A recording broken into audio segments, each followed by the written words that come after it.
So I just saw The Terrorist, an Indian film that has been on my watchlist for some time now. And I think I liked it, I'm not quite sure yet. When the film started, I didn't understand the reason why Roger Ebert added this to his great movies list. I thought the beginning was a bit crappy. But then things improved. This film tells the story of a teenage girl named Molly who serves as a soldier for some type of terrorist or militia organization whose name is never revealed to the audience, and they want her to assassinate someone through a suicide bombing. That's the premise of the movie. During the first act, we see the day-to-day life of Molly and the other teenage soldiers who were brainwashed into believing they are doing the right thing for their country, and there are a lot of action scenes during this period, the quality of which is subjective, of course, but they didn't paint this movie in the best light. Whenever the kids were holding the machine guns, it looked like children playing with BB weapons, and the sound of the gunfire was ridiculous, the most unrealistic thing I have heard recently.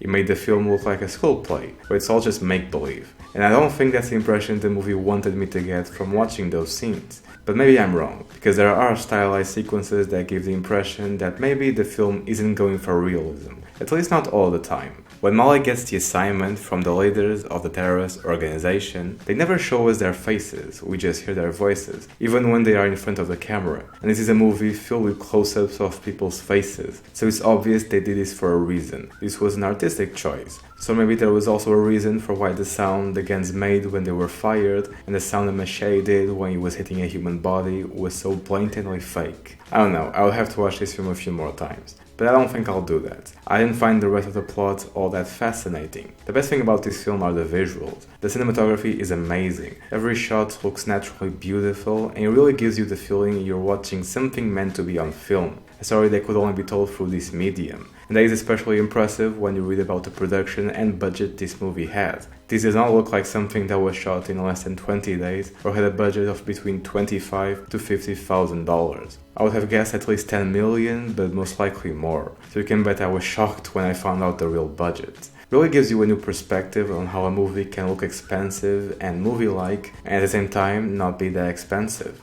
After the beginning, the plot focuses on Molly learning what she needs to do for when the day of the assassination comes and interacting with the other people who are not part of her organization. And this results in her having a change of heart because of those experiences. She loses some, if not all, of her previous dedication to the mission. And that was enjoyable, yet predictable. It's fairly easy to figure out the outcome this movie is going to have. I'm giving The Terrorist a 6 out of 10. It was far more engaging than something like Roma, which is why I might be upgrading this 6 to a 7 in the future, but it was still not something I would call great or amazing. The visuals were pretty good, and the child acting was surprisingly great, but the story didn't do anything extraordinary. That's why I'm giving it a 6 for now. I still recommend you watch or at least add this to your watch list. You may find something I missed or enjoy it more than I did, and I would still rather watch this a million times over than having to watch a single Bollywood movie ever again.